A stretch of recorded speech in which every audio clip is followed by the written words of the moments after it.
안녕하세요. 사연을 시작하기에 앞서 구독과 좋아요 부탁드려요. 감사합니다. 사연 시작해 볼게요. 비가 추적추적 내리던 그날, 저는 무겁게 내려앉은 마음만큼이나 묵직한 배를 안고 낯선 대문 앞에 서 있었어요. 한 손에는 작은 가방, 다른 한 손으로는 불룩한 배를 감싸고 있었죠. 숨을 크게 한번 들이마시고 초인종을 눌렀어요. 이대로 모든 것이 끝나버렸으면 하는 마음과 그래도 이 배 속 아이를 위해 살아야 한다는 의무감이 충돌하는 순간이었어요. 누구세요? 인터폰에서 차분한 여성의 목소리가 들려왔어요. 안녕하세요. 정성미라고 합니다. 김혜진 선생님의 소개로 왔어요. 제 목소리는 떨렸지만 최대한 또렷하게 말하려고 노력했어요. 대문이 열리고 60대 중반으로 보이는 우아한 여성이 나타났어요. 그녀는 저를 위아래로 훑어보더니 놀란 표정을 지었어요. 사모님은 무언가 잠시 고민하는 듯 했지만 이내 문을 활짝 열어주셨어요. 들어오세요. 비 맞으면 감기 걸려요. 그렇게 저는 서울에 위치한 사모님의 집에 들어가게 되었어요. 모든 것은 2달 전 제 남편 성준이가 갑작스럽게 세상을 떠났을 때 시작되었어요. 평범한 출근길이었어요. 성준이는 평소처럼 제 배에 만지며 아이에게 인사를 하고 현관문을 나섰죠. 그날이 마지막 일 줄은 꿈에도 몰랐어요. 점심시간에 경찰서에서 전화가 왔어요. 성준이가 횡단보도를 건너다 신호를 무시한 트럭에 치였다고요. 병원에 도착했을 때는 이미 모든 것이 끝난 후였어요. 하얀 천으로 덮인 성준이의 얼굴을 마지막으로 본 그 순간 제 인생도 그와 함께 멈춘 것 같았어요. 장례식은 간소하게 치렀어요. 성준이의 부모님은 오래전에 돌아가셨고 친척들도 거의 없었거든요. 제 부모님은 미국에 살고 계셨고 급히 오시긴 했지만 장례 다음 날 바로 돌아가셔야 했어요. 결국 저 혼자 남겨졌죠. 아니, 정확히는 저와 뱃속의 아이였죠. 그 후의 일상은 악몽 같았어요. 임신으로 이미 휴직 중이었는데 회사에서는 구조조정이라는 명목으로 저를 해고했어요. 성준이의 보험금은 나왔지만 대출을 갚고 나니 거의 남는 것이 없었어요. 결국 집도 팔아야 했죠. 부모님은 계속 미국으로 오라고 권유하셨어요. 하지만 저는 갈 수 없었어요. 성준이와의 마지막 추억이 담긴 이곳을 떠나고 싶지 않았거든요. 어느 날 대학 시절 선배인 혜진 언니에게서 연락이 왔어요. 오랜만에 연락이라 놀랐는데 더 놀라운 제안을 해왔죠. 성미야, 내가 아는 분이 가사 도우미를 구하고 계셔. 임신한 너도 괜찮대. 숙식 제공에 월급도 괜찮은데 어때? 처음에는 망설였어요. 하지만 현실은 냉혹했어요. 돈은 점점 줄어들고 출산이 다가오고 있었죠. 결국 저는 혜진 언니의 제안을 받아들였어요. 그리고 그것이 제 인생을 완전히 바꿔놓을 결정이 될 줄은 몰랐죠. 사모님의 집은 생각보다 훨씬 넓고 아름다웠어요. 한옥이었지만 내부는 현대식으로 리모델링되어 있었죠. 곳곳에 걸린 그림들과 골동품들은 주인의 안목을 보여주는 듯 했어요. 방은 작았지만 깨끗하고 아늑했어요.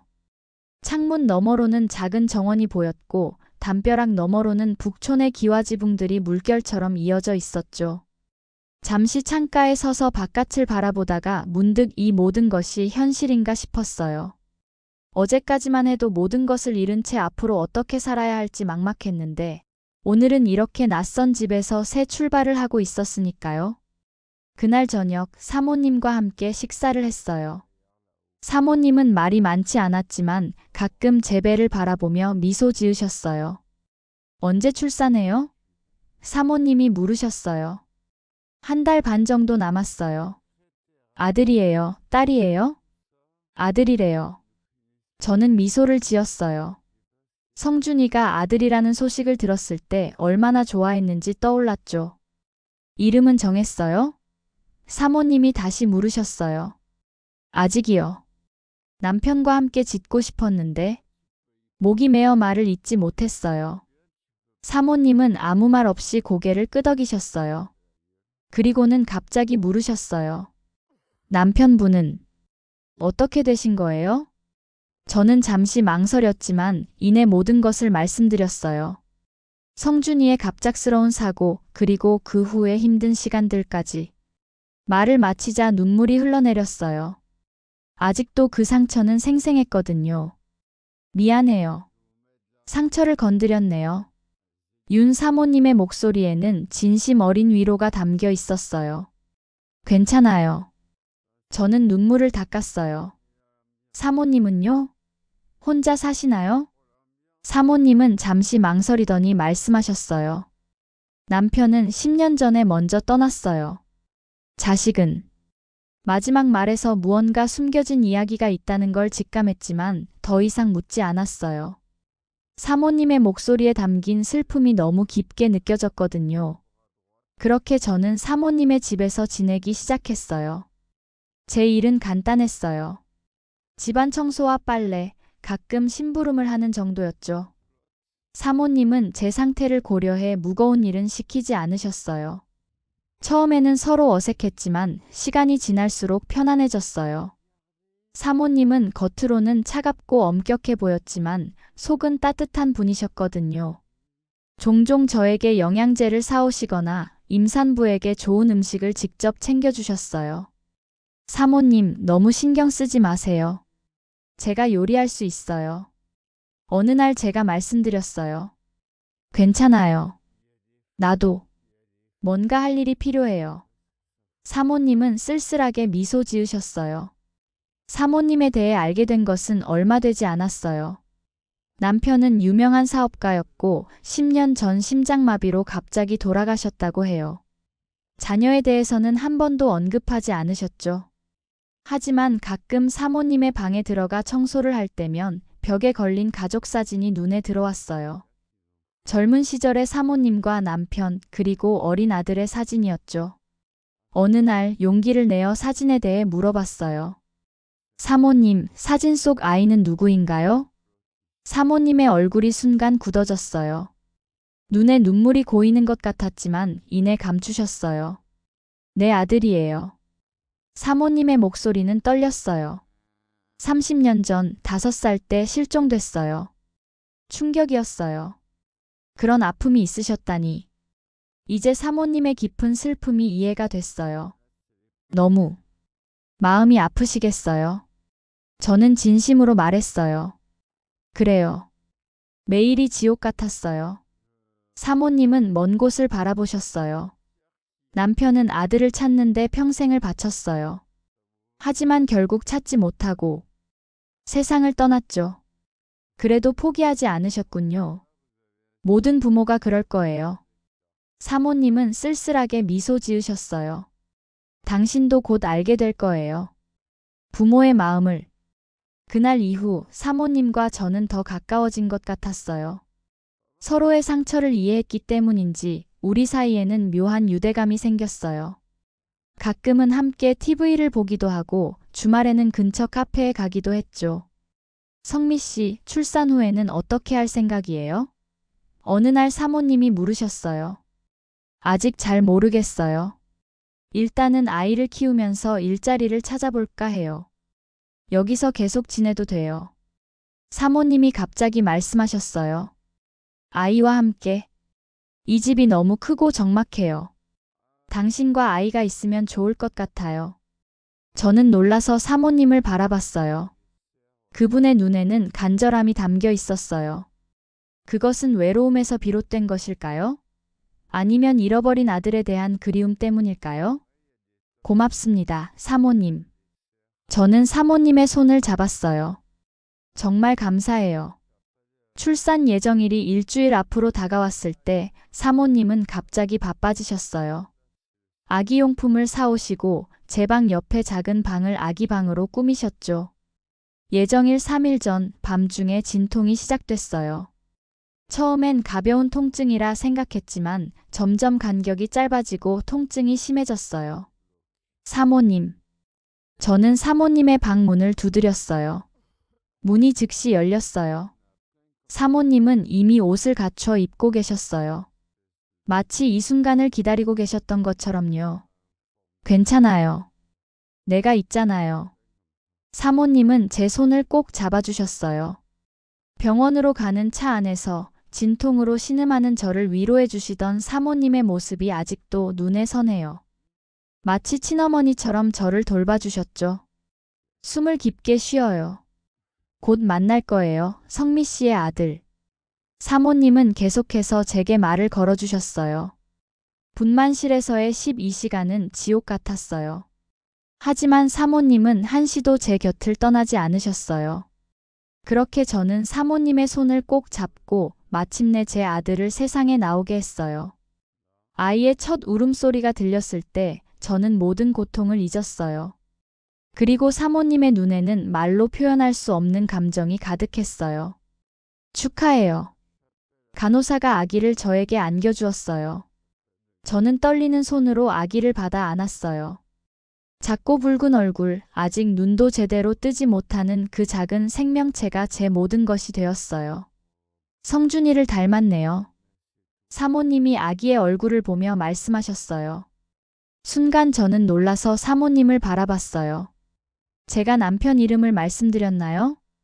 윤 사모님의 얼굴이 하얗게 변했어요. 아, 혜진이에게 들었나 봐요. 그 순간 뭔가 이상하다는 느낌이 들었어요. 하지만 출산 후의 피로 때문인지 더 이상 생각이 나아가지 않았어요.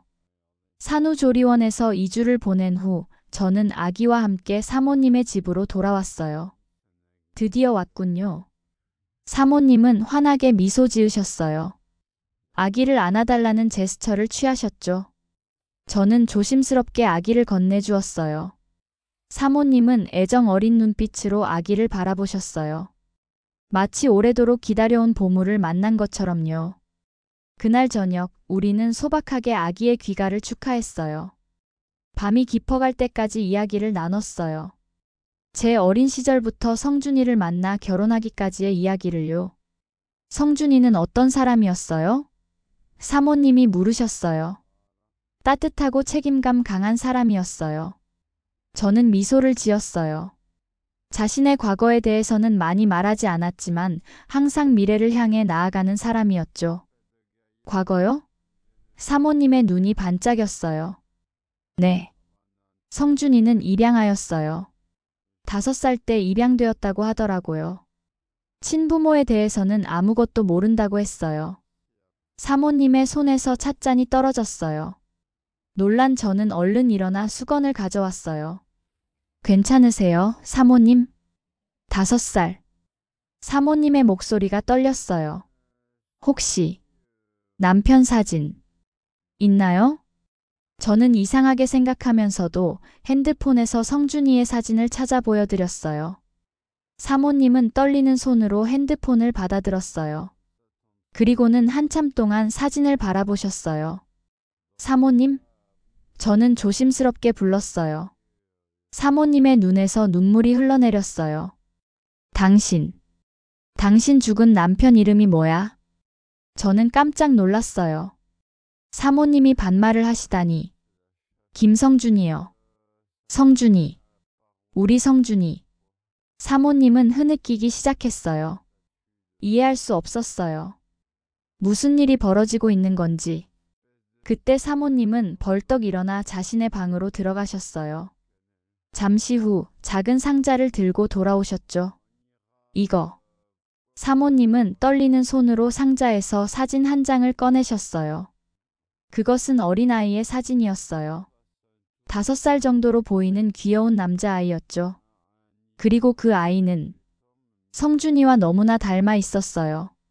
이 아이가 우리 아들이에요. 윤성준. 윤 사모님의 목소리가 떨렸어요.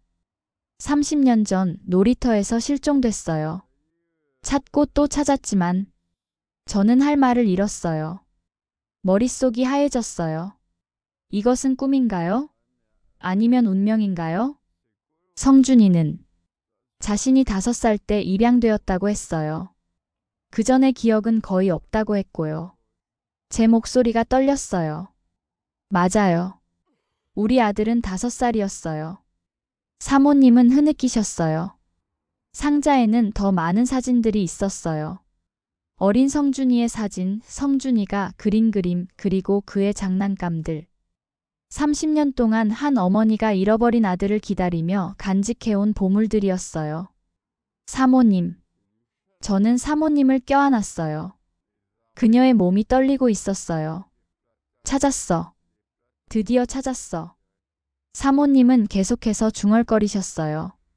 그날 밤 우리는 함께 울었어요. 슬픔과 기쁨, 안도와 후회가 뒤섞인 복잡한 감정이었죠. 사모님은 30년간의 기다림 끝에 아들을 찾았지만 이미 그는 세상을 떠난 후였어요. 그리고 저는 성준이의 친어머니를 만났지만 그것을 성준이에게 알려줄 수 없었죠. 혜진이가 당신을 소개해 준 건 우연이 아니었을 거예요. 사모님이 말씀하셨어요. 운명이었어요. 다음 날 아침 사모님은 저에게 모든 것을 설명해 주셨어요. 30년 전 5살이던 성준이는 집 근처 놀이터에서 놀다가 사라졌어요. 경찰은 유괴 사건으로 보고 수사했지만 아무런 단서도 찾지 못했다고 했어요. 사모님과 남편분은 전국을 뒤지며 아들을 찾아다녔어요. TV에도 나가고 사례금도 걸었지만 소용없었어요. 남편은 아들을 찾지 못한 것을 평생 자책했어요. 그리고 10년 전 심장마비로 사모님의 눈에 다시 눈물이 고였어요. 혜진 언니는 어떻게 저를 소개해드린 거죠? 저는 궁금했어요. 혜진이의 어머니가 내 오랜 친구예요. 내가 아직도 성준이를 찾고 있다는 걸 알고 있었죠. 그런데 혜진이가 성준이라는 이름의 남자와 결혼한 친구가 있다고 했어요. 게다가 그 남자가 5살 때 입양되었다고요. 반신반의했지만 한번 만나보고 싶었어요. 그제야 이해가 됐어요. 혜진 언니가 저를 소개한 건 단순히 도우미를 구해주기 위해서가 아니라 윤 사모님이 잃어버린 아들을 확인하기 위해서였어요. 그런데 왜 바로 말씀하지 않으셨어요? 저는 물었어요. 확신이 없었어요. 너무 많은 실망을 겪었거든요. 사모님은 쓸쓸하게 웃으셨어요. 그리고 당신이 임신한 것을 보고 혹시 다른 성준이일까봐 더 조심스러워졌어요. 하지만 당신이 남편 사진을 보여줬을 때 그 순간 알았어요. 우리 아들이라는 걸. 아기가 울기 시작했어요. 사모님은 얼른 일어나 아기를 안아주셨어요. 그 모습을 보니 갑자기 마음이 아팠어요. 성준이는 자신의 진짜 부모를 한 번도 만나지 못하고 세상을 떠났어요. 그리고 사모님은 30년을 기다린 끝에 아들을 찾았지만 이미 너무 늦었죠. 사모님. 아니, 어머님. 저는 조심스럽게 불렀어요. 성준이가 알았다면 정말 좋아했을 거예요. 사모님의 눈에서 다시 눈물이 흘러내렸어요. 하지만 이번에는 웃고 계셨어요. 어머님. 그렇게 불러주니 좋네요. 그로부터 1년이 지났어요. 윤재의 첫 번째 생일이었어요. 어머님은 아침부터 분주하게 움직이셨어요. 첫 돌잔치를 위한 준비를 하시느라 정신이 없으셨죠. 성미야, 이거 좀 봐. 제기 한복이 어때? 어머님은 자랑스럽게 작은 남아용 한복을 보여주셨어요. 너무 예뻐요, 어머님. 저는 미소를 지었어요. 이제 저는 어머님의 집에서 정식으로 함께 살고 있어요. 더 이상 가정부가 아닌 이 집의 가족이 된 거죠. 가끔은 성준이의 이야기를 윤재에게 들려주곤 해요. 아직 말을 알아듣지 못하지만 언젠가는 아빠가 얼마나 멋진 사람이었는지, 그리고 할머니가 얼마나 오랫동안 아빠를 찾았는지 알게 될 거예요. 어머님은 윤재가 태어난 이후로 완전히 달라지셨어요. 눈빛이 생기 있어졌고 항상 웃음을 잃지 않으세요. 30년의 슬픔을 딛고 새로운 행복을 찾으신 거죠. 성미야. 네, 어머님. 고마워. 단 한마디였지만 그 말에는 수많은 감정이 담겨 있었어요. 저 역시 감사했어요. 이런 인연을 만들어준 운명에, 그리고 어려운 시기에 저를 품어주신 어머님께요. 어찌 보면 비극적인 운명이었을지도 모르겠어요. 성준이는 자신의 진짜 가족을 찾지 못하고 세상을 떠났으니까요. 하지만 다른 한편으로는 기적 같은 일이기도 해요. 서로를 모른 채 살아온 두 여자가 한 남자를 통해 만나 새로운 가족이 된 것이니까요. 윤재의 첫 번째 생일 촛불을 끄면서 저는 소원을 빌었어요. 성준아, 보고 있어? 우리가 이렇게 행복하게 지내고 있다는 걸.